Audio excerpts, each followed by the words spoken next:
That's it. I think I'll sit on the sofa at the far end. Yes, that'll be cozy. Then he can sit on this end between us. But then he's too close to the door, Hester. Then I better sit here. But now he's too far away from me, Alma. But if I push the trolley in front of you, then he'll come, won't he? Oh, all right, Alma. You sure it's today? The first Thursday of the month. You haven't forgotten the chocolate biscuits No, dear. and the cocoa? I remembered. You didn't remember for Charlie's visit. Charlie drinks tea. Hester, I didn't make him cocoa because he drinks tea. Oh, he didn't say last time anyway. It was a busy day. Rushing in and out like that, I was going to tell him about Father and Bainbridge, and he didn't stay. What about Bainbridge? Her maiden voyage of Liverpool, when Father was gone 3 months, and we thought he'd gone down with her. That wasn't the Bainbridge. Yes, it was. It was Bainbridge. I remember standing on the dock in the snow when she finally came in. That was the year I'd begun first form, and I can spell out the letters on her side. It was her sister ship, the Headingham.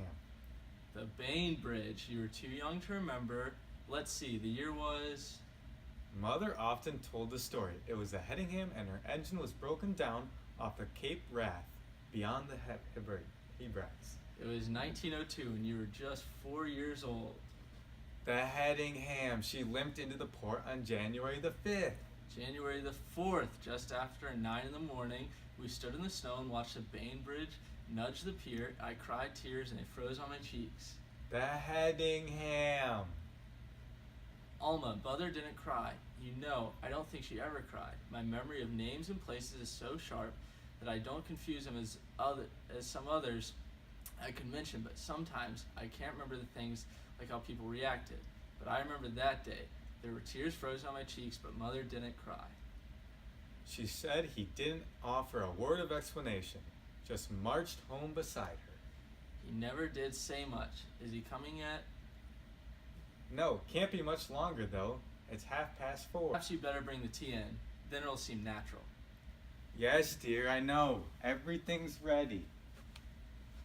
What will you talk about? I thought perhaps maybe Brother George. And the torpedo, no, Alma. He's not old enough for that story. He's old enough to know about courage. I thought I'd show him the medal. Not yet. He's late tonight. You sure it's today? He'll come. It's the first Thursday. You have his money? I got a $20 bill, Hester. Hester, Alma, we haven't used that one on him. It was Dennis, the last one. We always had change. He could get into the visits this way, Hester.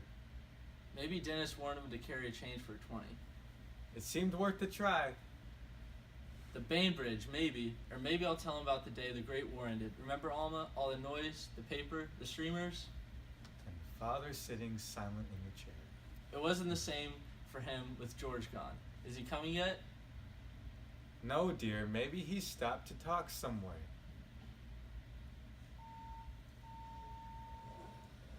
No, there he is. On the Davis's porch. I'll pour then. You get the cocoa, Alma. It's all ready. I just have to add hot water. Don't forget the marshmallows. Oh, Hester, what if he comes in and just sits down close to the door? He'll never stay. You'll have to prod him along. For goodness sakes, Alma, get the cocoa. He must be nearly here. He doesn't have to go to Lechnixies. And the Blackburns don't get home till after 6. Here we are, just in. Ah, he's gone by. You must have had the day wrong. No, he collected it at the Davis. He couldn't have forgotten this. He's collecting at the Carringhams now. Well, don't stand there with that cocoa. You look silly.